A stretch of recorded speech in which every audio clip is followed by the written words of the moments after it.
नमस्कार। मैं Prahlad Kumar Meena, associate professor political science, BSR government arts college Alwar. इस ई क्लास में आप सभी का स्वागत।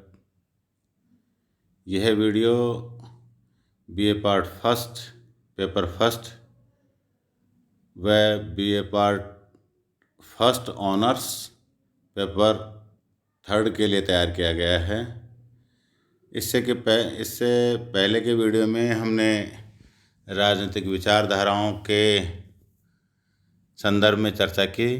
उसमें राजनीतिक विचारधाराओं का अर्थ, उनका क्षेत्र और इस संदर्भ में हमने चर्चा की। आज हम जो राजनीतिक विचारधाराएं हैं उनमें जो पहले विचारधारा है उदारवादी विचारधारा, उसके बारे में हम चर्चा करेंगे। उदारवादी विचारधारा के जो विचारक हैं वो John Locke, Montesquieu, Hobbes, Rousseau, Bentham, J S. Mill, T H. Green, Laski, MacIver, Barker इत्यादि विचारक जो हैं वो उदारवादी विचारधारा के समर्थक हैं और उदारवादी विचारधारा के बारे में उन्होंने बताया है।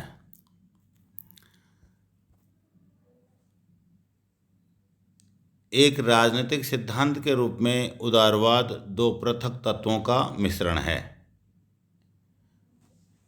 जो उदारवादी विचारधारा है उसमें दो अलग तत्वों का मिश्रण है। इसमें से एक है लोकतंत्र और दूसरा है व्यक्तिवाद। ये विचार दिया है मैकबर्न ने। एनसाइक्लोपीडिया ब्रिटानिका के अनुसार उदारवाद एक विचार है जो सरकार की नीति और पद्धति के रूप में, समाज के एक संगठनात्मक सिद्धांत के रूप में और व्यक्ति तथा समुदाय के लिए जीवन की शैली के रूप में स्वतंत्रता के प्रति प्रतिबद्ध है। उदारवाद क्या है, इसका अर्थ क्या है, इसके बारे में, इसका परिचय के संदर्भ में हम चर्चा करेंगे। उदारवाद के जनक के रूप में जॉन लॉक को इसका पिता कहते हैं या इसका जनक माना गया है।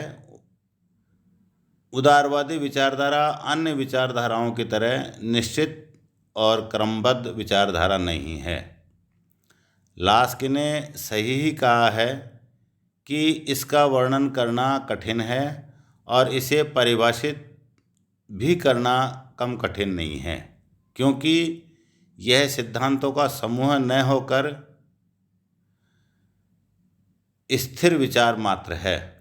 उदारवाद का जन्म या घर इंग्लैंड रहा है और इंग्लैंड में उदारवाद का उदय अनुदारवाद का विरोध करने वाली एक प्रवृत्ति के रूप में हुआ है।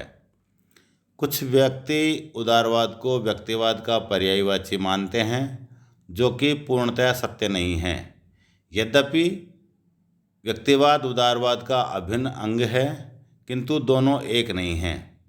जॉर्ज सेबाइन ने लिखा है कि लगभग 1830 तक तो इन दोनों में कोई भेद नहीं किया गया था, क्योंकि उस समय तक ये दोनों विचारधाराएं व्यक्ति के जीवन में राज्य के हस्तक्षेप की विरोधी थी। लेकिन बाद की स्थिति बदल गई। इसमें टी.एच. ग्रीन जैसे उदारवादियों के द्वारा नकारात्मक स्वतंत्रता के साथ साथ सकारात्मक स्वतंत्रता पर जोर देते हुए कहा कि समाज के सभी सदस्यों के कल्याण और विकास के लिए राज्य के द्वारा समुचित सुविधाओं की व्यवस्था की जानी चाहिए। यदि जन कल्याण के इस लक्ष्य को प्राप्त करने के लिए व्यक्तियों के जीवन में हस्तक्षेप करना या राज्य द्वारा व्यक्तियों के जीवन पर नियंत्रण रखा जाना आवश्यक हो तो राज्य ऐसा भी कर सकता है। जो प्रारंभिक उदारवादी विचारधारा थी वो राज्य का बिल्कुल भी हस्तक्षेप व्यक्ति के जीवन में नहीं चाहते थे। वो व्यक्ति को बिल्कुल स्वतंत्र रखना चाहते थे, लेसेस फेयर, व्यक्ति को अकेला छोड़ दो वाली नीति उदारवादियों की रही। लेकिन टी.एच. ग्रीन जैसे उदारवादियों ने इसको नकारात्मक स्वतंत्रता के साथ साथ सकारात्मक स्वतंत्रता की जो सिद्धांत है उस पर जोर दिया और उसको मानव कल्याण के लक्ष्य को प्राप्त करने के लिए उसने कहा कि वो मानव कल्याण के लिए व्यक्ति की स्वतंत्रताओं पर नियंत्रण अगर करना जरूरी हो तो वो नियंत्रण कर सकता है। प्राय लोकतंत्र को उदारवाद का नाम दे दिया जाता है, लेकिन यह भी सीमित अर्थ में ही सही है। आधुनिक लोकतंत्र बहुसंख्यक वर्ग की सत्ता में विश्वास करता है, लेकिन उदारवाद सामाजिक राजनीतिक क्षेत्र में बहुसंख्यक वर्ग की अपेक्षा अल्पसंख्यक वर्ग के हित की रक्षा के प्रति अधिक जागरूक है।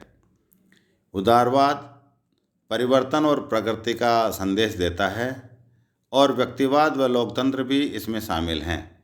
लेकिन उदारवाद केवल यही नहीं है, व्यक्ति व राज्य के संबंधों के विषय पर भी दो प्रकार की विचारधाराओं का प्रतिपादन किया गया है।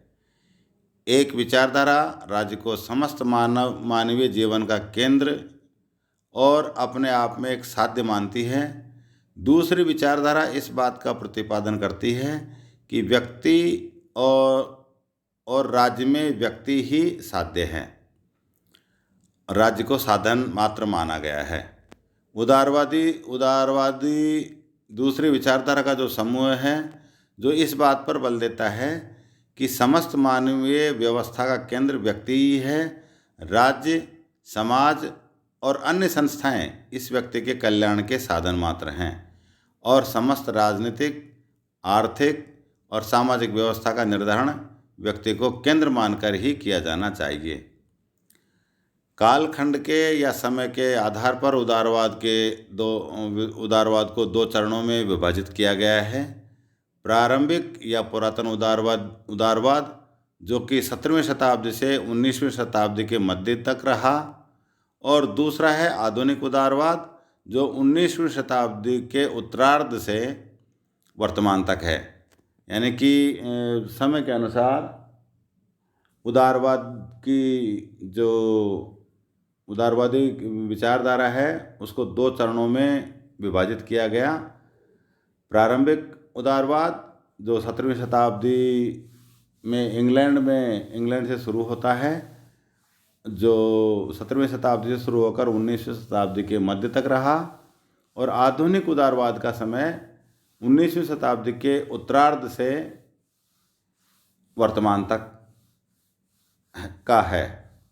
उदारवादी विचारधारा के उदय के कारण क्या हैं, ये महत्वपूर्ण है, क्योंकि उदारवादी विचारधारा व्यक्ति को अधिकतम स्वतंत्रता देने की बात करती है और व्यक्ति को साध्य और राज्य या दूसरी अन्य सामाजिक संगठन हैं, संस्थाएं हैं, उनको व्यक्ति के कल्याण के लिए केवल साधन मात्र मानती हैं।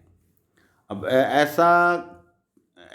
ऐसी विचारधारा का उदय किन कारणों से हुआ, इसका अध्ययन अब हम करेंगे। जो पहला उदारवादी विचारधारा के उदय का कारण है वो है औद्योगिक क्रांति व पूंजीवादी वर्ग का उदय।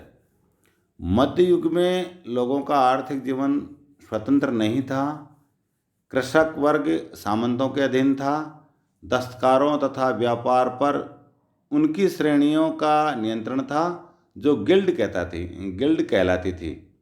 यानी कि जो औद्योगिक क्रांति व पूंजीवादी वर्ग का उदय हुआ उसके कारण उदारवादी विचारधारा का जन्म हुआ, क्योंकि लोगों का मध्य युग में मानव का जीवन खास तौर से आर्थिक जीवन स्वतंत्र नहीं था। किसान सामंतों के अधीन था। हस्तकला के या दस्तकारिता में जो दक्ष व्यक्ति थे या जो व्यापार था वो सामंतों की श्रेणी जो गिल्ड कहलाती थी उनके अधीन था।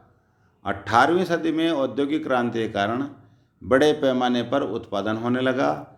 इस उत्पादन के कारण जितनी तेजी से समृद्धि आई उतनी ही गति से आर्थिक जीवन पर चले आ रहे नियंत्रण समाप्त होने लगे। समाज में नवीन समृद्धशाली वर्ग उत्पन्न हो गया।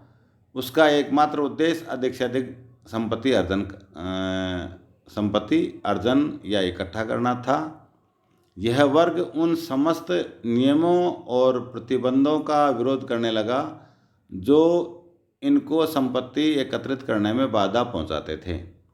यह नया समृद्धिशाली वर्ग सामाजिक जीवन में अधिक प्रभावशाली हो गया और अपने प्रभाव से इस बात को स्वीकार करवा लिया कि व्यक्ति के आर्थिक जीवन व अन्य गतिविधियों पर, जैसे राजनीतिक, सामाजिक और नैतिक गतिविधियों पर कोई भी प्रतिबंध नहीं होना चाहिए। इस प्रकार आर्थिक स्वतंत्रता उदारवाद का प्रमुख स्रोत बन गई।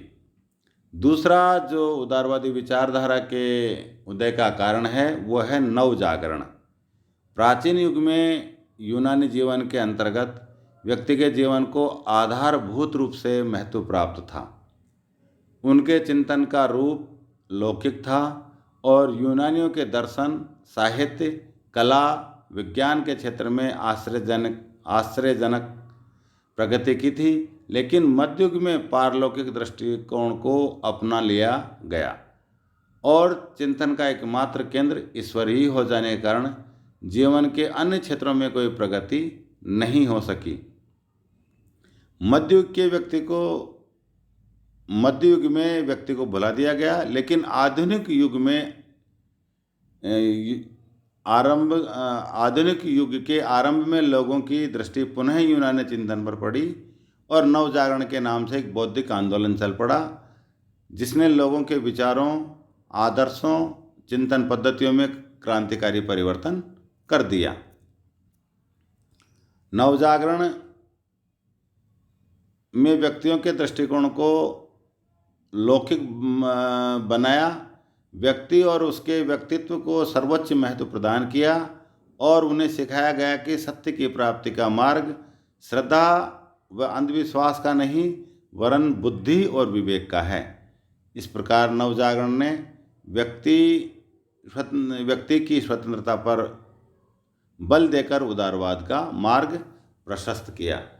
जो दूसरा उदारवादी विचारधारा के उदय का कारण है वो है नवजागरण। तीसरा जो कारण है वो है धर्म सुधार। मध्ययुग न केवल राजनीतिक वरन धार्मिक निरंकुशता के लिए भी प्रसिद्ध रहा है, क्योंकि मध्ययुग में राजा और पोप की या चर्च की सत्ता मानव जीवन को अंधविश्वासों, रूढ़ियों या अत्याचारों पर आधारित थी।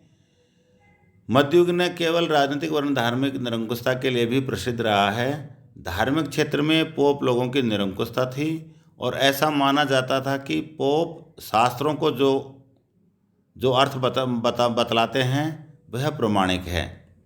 16वीं सदी में धर्म सुधार आंदोलन की प्रवृत्ति प्रारंभ हुई और मार्टिन लूथर, जिगवली, काल्विन आदि धर्म सुधारकों ने इन धार्मिक निरंकुशताओं का विरोध शुरू कर दिया। धर्म सुधार ने परंपराओं के बंधन को तोड़कर आध्यात्मिक स्वतंत्रता का मार्ग प्रशस्त किया। मार्टिन लूथर ने सिखाया कि व्यक्ति और ईश्वर के मध्य संबंध स्थापित करने के लिए किसी मध्यस्थ की आवश्यकता नहीं है। व्यक्ति स्वयं अपने प्रयत्नों से ईश्वर की कृपा प्राप्त कर सकता है और धार्मिक क्षेत्र में शक्ति प्रयोग के लिए कोई स्थान नहीं हो सकता। इस प्रकार धर्म सुधार ने धार्मिक जीवन की बुराइयों का अंत कर व्यक्तियों को वास्तविक अर्थों में धार्मिक स्वतंत्रता प्रदान की। प्रोफेसर लास्की के शब्दों में, धर्म सुधार के सिद्धांत तथा सामाजिक परिणाम व्यक्ति के लिए मुक्तिदायक सिद्ध हुए थे।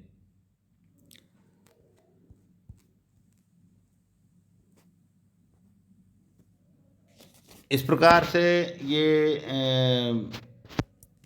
उदारवाद के उदय के कारण हैं। चौथा कारण है निरंकुशतावादी शासन के विरुद्ध प्रतिक्रिया। उदारवाद के उदय के लिए सबसे प्रमुख उत्तरदायी तत्व निरंकुश शासन के विरुद्ध प्रतिक्रिया रहा है। 16वीं शताब्दी और 17वीं शताब्दी यूरोप के इतिहास में निरंकुश राजतंत्र के लिए प्रसिद्ध थी। इनमें से अनेक राज्यों के शासकों द्वारा दैवी उत्पत्ति के सिद्धांत का प्रतिपादन कर अपने आप को ईश्वर का अवतार घोषित कर दिया गया था। इनमें से कुछ सरकारें तो इतनी अधिक निरंकुश एवं अमर्यादित हो गई थी कि आशीर्वादम के शब्दों में कहा जा सकता है, उनके अर्थहीन कानून निश्चित दिनों के लिए विशिष्ट प्रकार के भोजन निर्धारित करते थे तथा मुर्दों को दफनाने के लिए विशेष प्रकार के वस्त्रों की व्यवस्था की आज्ञा देते थे। इस प्रकार के निरंकुश शासकों के विरुद्ध प्रतिक्रिया उत्पन्न होना स्वाभाविक थी और जॉन लॉक, मिल, स्पेंसर तथा ग्रीन के द्वारा व्यक्ति स्वतंत्रता की विचारधारा उदारवाद का प्रतिपादन किया गया। राजनीतिक क्षेत्र में उदारवाद का आग्रह है कि सभी प्रकार की स्वतंत्रताओं के लिए राजनीतिक स्वतंत्रता पूर्व शर्त है और यह आवश्यक है। इसलिए उसने इस बात पर जोर दिया कि राज्य का हस्तक्षेप प्रतिबंधित होना चाहिए। इस प्रकार ये उदारवादी विचारधारा का परिचय और इसके उदय के कारणों का अध्ययन हमने इस वीडियो के माध्यम से किया। उदारवादी विचारधारा का जो सारांश अर्थ का सारांश समझें तो ये मान के चलें कि कम से कम राज्य का हस्तक्षेप व्यक्ति के जीवन में होना चाहिए।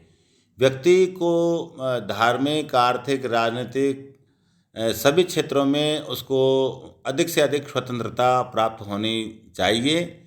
ये उदारवादी विचारधारा का अर्थ मोटे तौर पर हम